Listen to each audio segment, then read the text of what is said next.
Welcome to another episode of the Exponential Files, a show where we unpack the strategies, mindsets, and breakthroughs that create exponential growth in business, leadership, and life. I'm your host, Jim Lowenstern, and today we have another powerhouse guest joining us. Hoss Pratt is one of the most influential listing strategists and sales performance coaches in real estate. He's the best-selling author of Listing Boss. He's trained thousands of agents to dominate listings, and he's known for turning ordinary producers into scalable, high-profit business owners. Today, we're going deep into what it really takes to grow exponentially, from mindset and prospecting to leadership, systems, and the future of the industry. Hoss, welcome to the Exponential Files. Yeah, thanks for having me, Jim. I'm excited. You've you've transferred countless careers, Hoss. What's the single biggest mindset shift an agent must make before they can grow exponentially? The number one thing that I see, I've had the privilege of coaching hundreds of thousands of real estate agents over the last 20 years, and I get asked this a lot. They're like, Haas, what's the one thing you see, that people need or that they're missing that they don't have when they come to you? And like, what do you do to help them?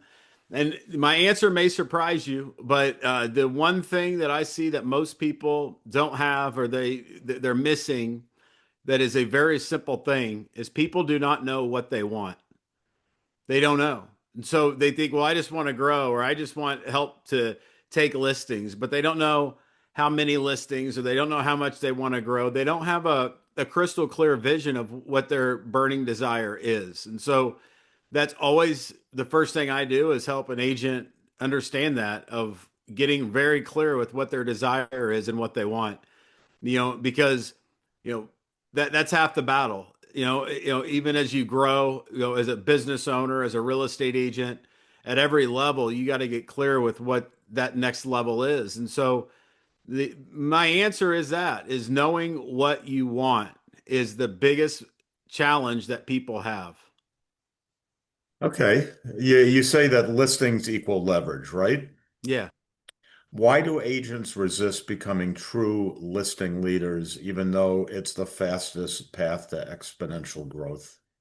I think people are intimidated by listings and they feel like listings are hard or listings are a stretch. It's easier to work buyers.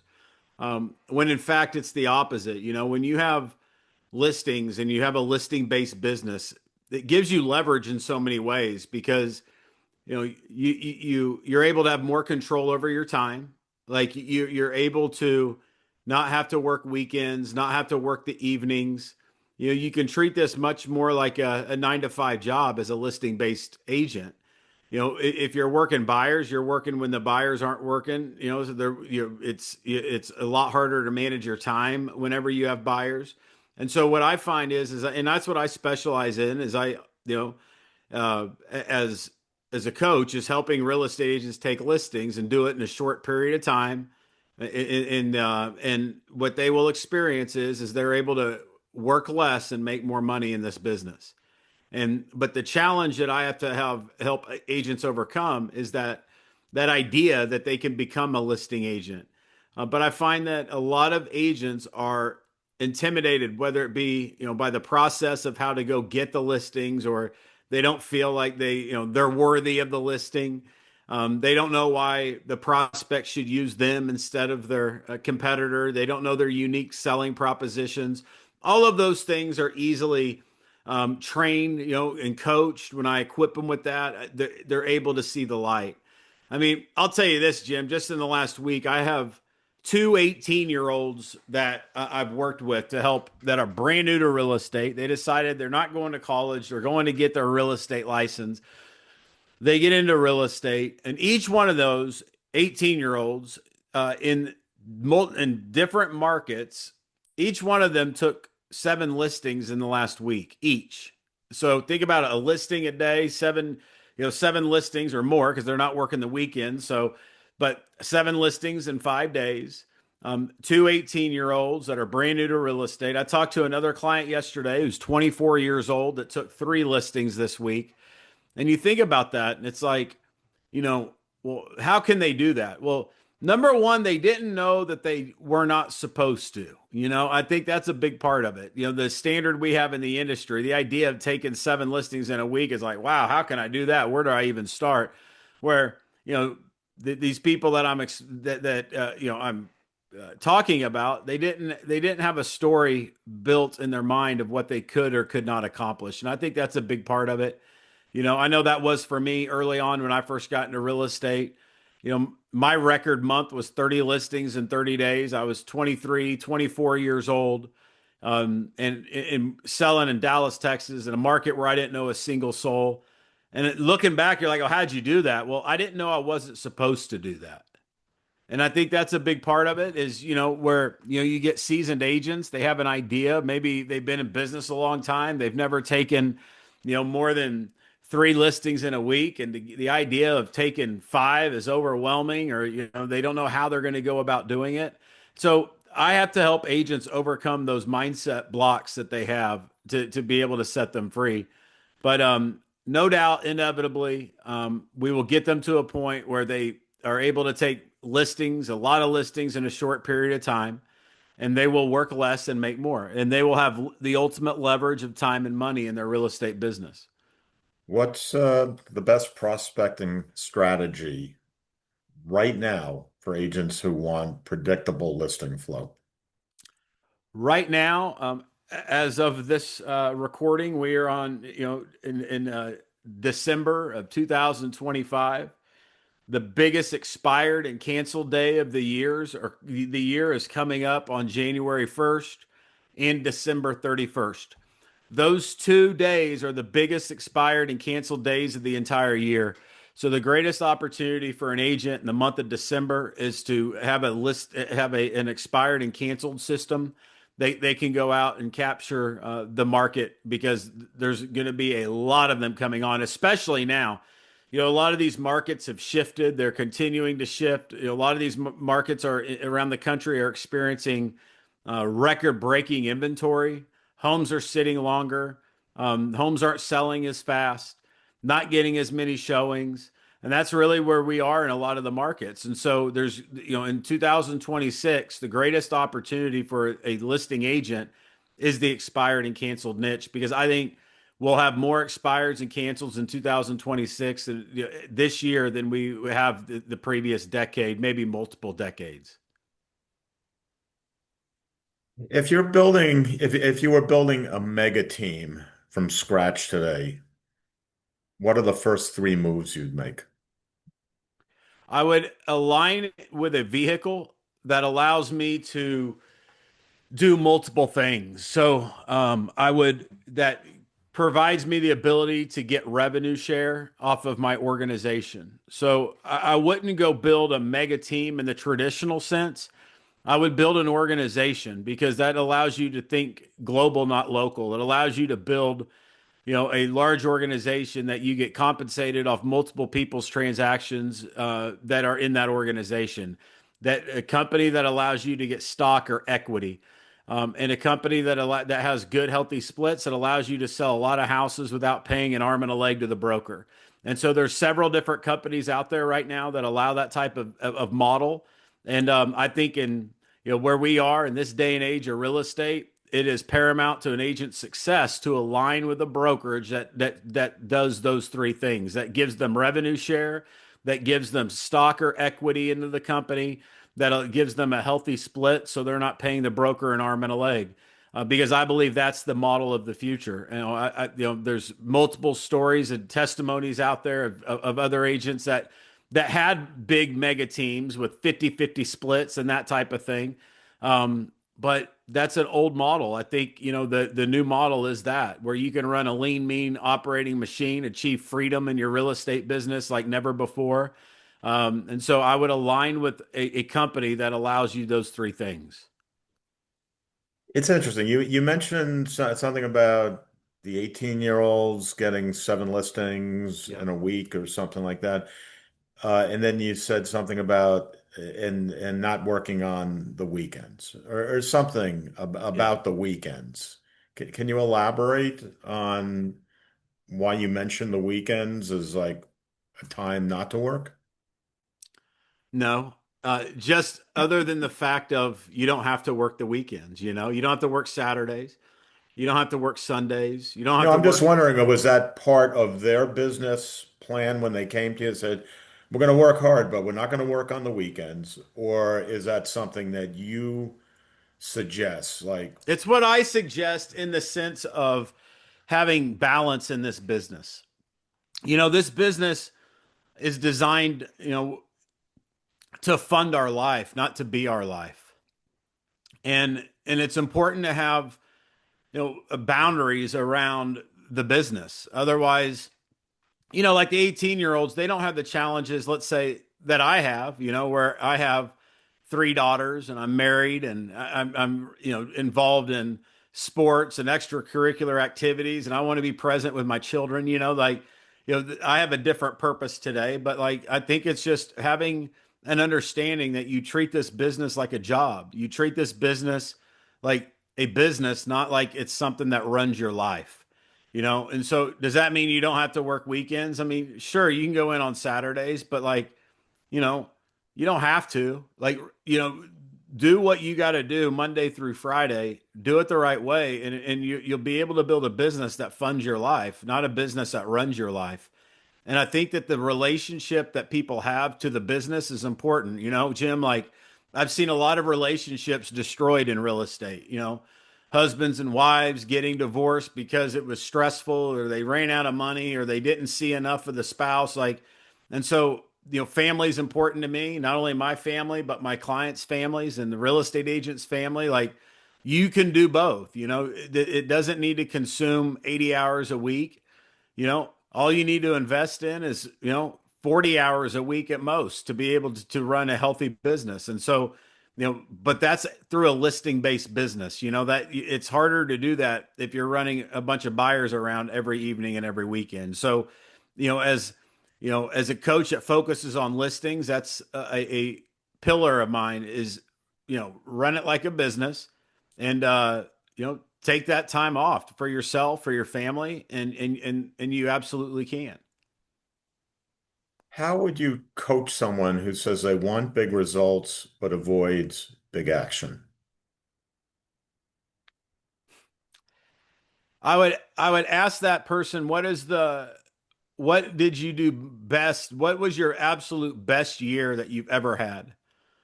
Like, let's talk about revenue, right? I would say, well, what year did you generate the most revenue you've ever generated? And they say, well, I did last year. I made 100,000, and I want to make $1 million next year. Well, what is it you're going to do different, to make $1 million than you did $100,000? And I would get them to see that, the leap, the gap exists in everything we do, right? The gap at every level is I'm here, I want to be there. I'm here, I want to be there. And whether you're making 1 million or 10 million, that gap will always be there. That next level's the gap. And so, you got to understand that everything comes at a cost. And if you want to go from 100,000 to $1 million in a year, I mean, it's going to come at a cost. What is it that you're willing to do? If an agent's not willing to do whatever it takes, then that's the problem. They're never going to make $1 million. They're never going to get to that level. And so, you gotta be willing in this real estate business to do whatever it takes to succeed.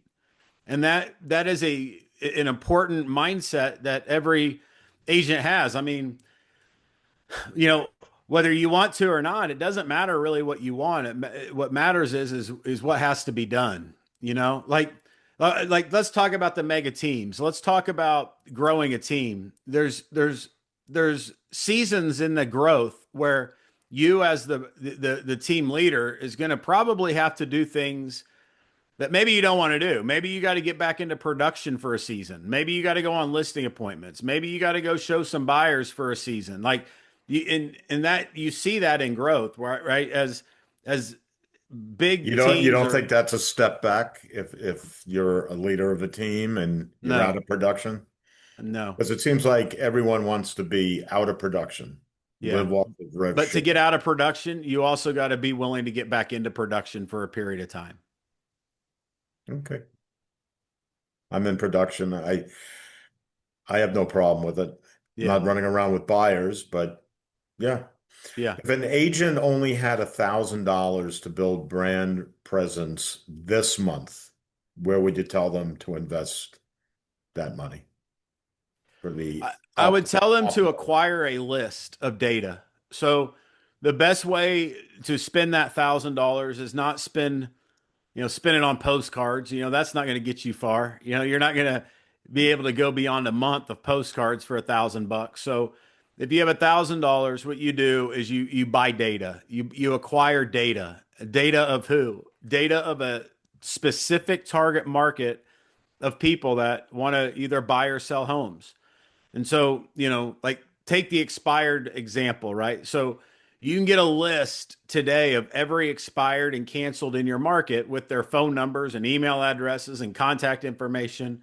Like that would be the best investment that that person could make. Or, a list of probate properties, or a list of people that are thinking about selling their house, or a list of people that, recently divorced, or a list of people that are already raising their hand and people that need help. And that is the fastest way to grow your business, is by acquiring a list of data of potential prospects and having systems in place that convert that data into money.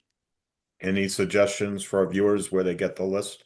Yeah, you can go to get the data for expired and canceled listings. You can go to redx.com. You can go there. And if, by the way, and this is not just a plug, but it'll hook you up. If you tell them that I sent you, they'll waive the setup fee and they'll give you their best pricing. So I refer a lot of people to Redx, and they will give you the best contact information at a fraction of the price. Just tell them I sent you. You saw me on this podcast. Haas, how do you see AI changing prospecting, presentations, and agent production? I see AI changing everything in the world. Like every industry is going to be impacted and affected by AI, in a positive or negative way, and depending on that industry, depends on how much it impacts them. In real estate, I don't see AI ever replacing real estate agents. As I tell people, the day AI can get their real estate license, then maybe we should be concerned. But AI does not have a real estate license, so we don't have to worry about that. But the agent that uses AI and leverages AI will inevitably replace the agent that doesn't use AI. So every real estate agent needs to be using AI. And one of the things I teach people, Jim, is this: is you know like I'm 44 years old. I didn't have a cell phone until I was out of high school, right? I was 17 years old when the time I got a cell phone. And I think about the 54-year-old, they were 27 years old by the time they got their first cell phone. And the 64-year-old was, 37 years old, almost 40 years old by the time they got their cell phone. And then here comes email and social media and technology evolving. So we have a group of people that like myself that are 40s, 50s, 60s, that have experienced the growth and progression of technology. Like, I mean, I used to have a CB radio, in my car. Like I used to have a pager in high school, right? Like, I remember the day before internet. And I remember when internet first Yeah, came out. ever have an answering machine Yeah, answering machine. with a cassette Totally. tape? Yeah. Like I remember in middle school having to I wanted to ask this girl out, and I remember I had to call her landline, and her mom answered the phone, and she's like, "Who is this?" I'm like, "This is Hoss," and she's like, "Jenny, Hoss is on the phone," and she's like, "Well, what does he want?" Like the things that we had to do and experience, um, that Well, I was going to say thermal paper fax machines, but totally just skip ahead, just say fax machines. Like, fax machine. who uses a fax machine? Yeah. So so we have gaps in generations right now. And like where the younger generations in their 20s and 30s right now, they're different than us, right? They grew up with the cell phone. They grew up with that. And so, AI will impact that generation a lot different than it will us. So, you know, there may be someday in the future where AI just does everything and nobody has to work and we all just, get a high universal income, which is what Elon says will happen someday. I don't know. But I know that there will be generational gaps and shifts through the progression of AI. But in the next 10 years in real estate, um, it's the greatest opportunity that any real estate agent has to be able to achieve freedom in ways that they've never been able to do before. And I think that run will be 10 years before it evolves to a level that it's hard to imagine right now. And so every agent needs to be leveraging AI in their lead generation and their lead follow up. AI won't replace the human to human connection.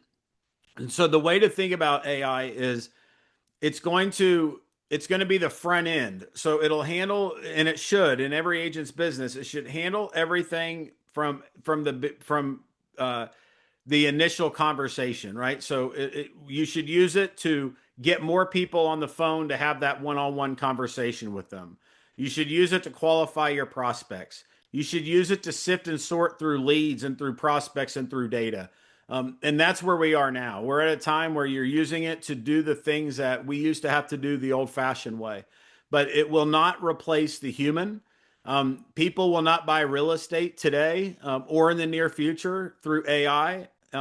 We maybe people in their 20s, but let's face it, they can't afford a house right now anyway. So most people in their 20s are not buying houses. I mean, the average first-time home buyer is 40 years old. So, which is a whole other challenge that we have. But um, that's where we are in this window of time is, we're using it to allow us, the human being, to have more conversations with other human beings. And people will not buy a house unless they talk to a human being first. And that's what I would encourage agents to do is get in on AI in the sense of helping you have more conversations with people.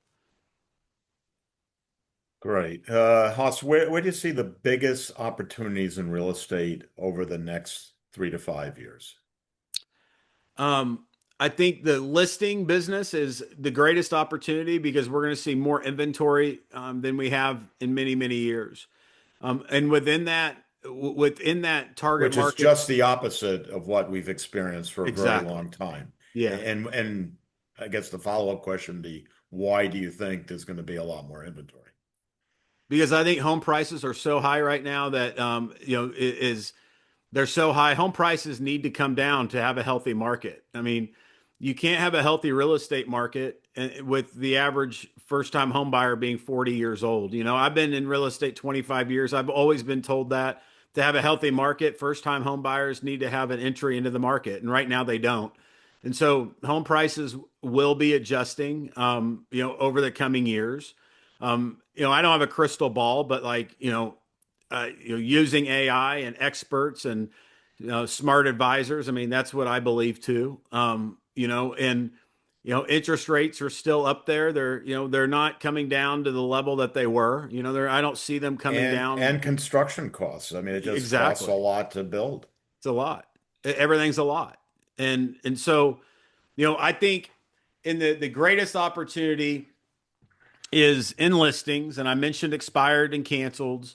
Downsizers are a huge opportunity. People that are wanting to downsize, and another niche and target market that a lot of agents miss that I think is a huge opportunity is short-term rental markets. The Airbnb markets, people that have short-term rentals that are not performing at the level that they expected or that they once did. And there's a lot of those types of properties out there, depending on where you are. The short term rental market is a great target market for anybody that wants listings.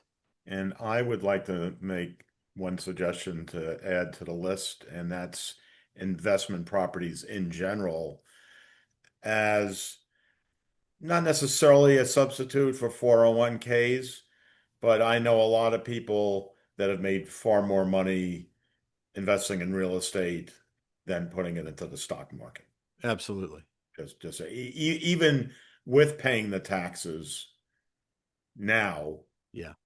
you know, having that property uh, being paid off by the time they retire and generating cash. Yes, exactly. And I would agree with that. What branding mistakes destroy credibility instantly, in your opinion, and what adds credibility just as fast? Do you have an answer for that one? Yeah, I think in real estate, you know, the the biggest mistake I see in branding in real estate is agents think I need to brand my brand. I need to brand my face. I need to brand my image. And they go into it like thinking that they need to be the next Coca-Cola, and that costs a lot of money to do that. The thing to brand in real estate is your message. The thing to brand in real estate is your unique selling proposition, the thing that stands out. The way to look at it's like this, Jim.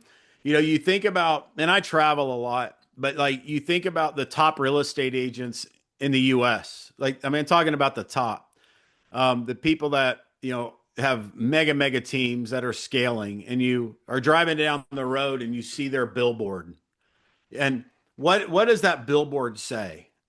Is it does that billboard have their name and their face and say, "I sell houses, call me," or does it have a message? And every one of them, whether it be TV, radio, billboards, they are always branded with the message, with the unique selling proposition, because otherwise they would go broke. They wouldn't, I mean, the purpose of all that is to get the phone to ring. And so that's the where an agent needs to be thinking. People don't care about you as an agent. I mean, just go into it like this, thinking they don't care about you. They care about themselves, their time, and their money. And so, what is it that you do to save them time and money? And you brand that message. And that message is the most important thing in your branding arsenal, is your unique selling proposition, the thing that you do or the thing that you offer. It's like I tell people, in real estate, what is it that we sell? This is a good question, right? Like, what do we sell in real estate? People say, well, we sell houses. Well, I have a theory. I think houses sell themselves. I mean, you can say I'm wrong, but that's just kind of, what I think. I think houses sell I have themselves. said that many times. Yeah. And they say, well, I sell myself. And I'm like, no, you're not a product. Like, you're here. Nobody owns you. And you're like, well, what do we sell? We really don't sell anything. What we do is we solve people's problems. And if you can go at the business with being with the idea and a brand of being a problem solver, it changes everything, because it changes the construction of a conversation. For example, if you go to let's say a prospecting call or an appointment, knowing that you're here to solve a problem, what is it you're going to do? You're going to ask questions to find the problem. You're going to ask questions to find the pain. It's going to be a consultative approach. And then when you find the problem or you find the pain, you offer your solution that solves that pain. And so it's kind of like a doctor. You go to the doctor's office, the doctor starts asking you a bunch of questions. They find the pain, they whip out their prescription pad, and they say, here's what I want you to take. I want you to come see me in 2 weeks. Sell real estate by acting like the doctor. Ask questions, find the pain, but make sure you have solutions to that pain. And what you brand in your real estate business are your solutions, AKA also known as your unique selling propositions. That's how an 18-year-old can take 7 listings. They don't care that they're 18. They don't care how long they've been in business. What they do care about are the solutions that 18-year-old offers that allows them to get from where they are to where they want to be. And that's what I help people with, Jim, is that. And that's how we get results fast, is we got to change the way we think in terms of branding and messaging. And, I understand there's different markets and there's different niches and luxury and, the different types of target markets. I understand that, but it's just human nature. And whatever that looks like to you, find that path to be able to solve people's problems and you'll be well off. And be authentic. What's Amen. one powerful action an agent listening today can do to change their business in 30 days? And that's like the last question, sort of tie it all up. Yeah. So my advice would be systemize your day, systemize your time. Um, in real estate, there's a lot of $10 an hour work that we can be doing that really don't matter, that get in the way of the thing that matters. So, create a daily method of operations. The daily method of operations is what you do every day. It's like Groundhog Day. You run the day, or the day runs you. Every day is the same. You know like I'll give you an example for me. Every day in my real estate business from 9 to noon, I was on the phone prospecting, having conversations with people. From 12 to 1, I was meeting with my team. I was having lunch. I was I was doing those things. From 1 to 4, I was negotiating deals. I was responding to emails, returning phone calls. From 4 o'clock to 7 o'clock, I was on listing appointments every day. So every day is ran that way. 9 to noon, money making activities. 12 to 1, touch base with your team, go grab lunch, get ready for the next section of the day. 1 to 4 is when you work on the business. You're doing negotiating, you're doing those things and getting back with people. From 4 to 7, you're on appointments. And that is what every agent needs, is they need a daily method of operation. Otherwise, weeks and years can go by without them doing the thing that matters. Real estate is easy. It's finding the buyers and sellers that's hard. You're a maker in the morning and a manager in the afternoon.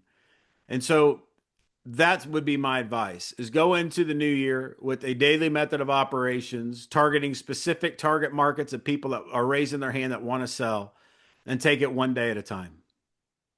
Okay, well, that's been very helpful, Hoss. So, where can our viewers learn more and connect with you? What I'd like to do is offer a business planning clinic to the viewers. So, um, if you go to hosspratt.com, that's HOSSPRATT.com, you can download a business plan that will reverse engineer uh, your year. So you tell it how much you want to earn, it'll tell you exactly what you need to do down to the day. Um, it's a step by step, 8-page business plan that will change the way you think. It'll give you the clarity that you need so you can focus on the right things and execute with precision. So go to hosspratt.com, get my business plan, fill it out, go through it, and get to work. Okay, Hoss, this was phenomenal. Thank you for your wisdom, your energy, and clarity. And to everyone watching today, take action, stay consistent, and we'll see you next time on the Exponential Files. Happy holidays, everyone, and want to wish everyone a happy 2026. A little early, but it's around the corner. That's right. Jim Lowenstern, we'll see you. We'll see you next time. And thanks again, Hoss. This was great. Thank you.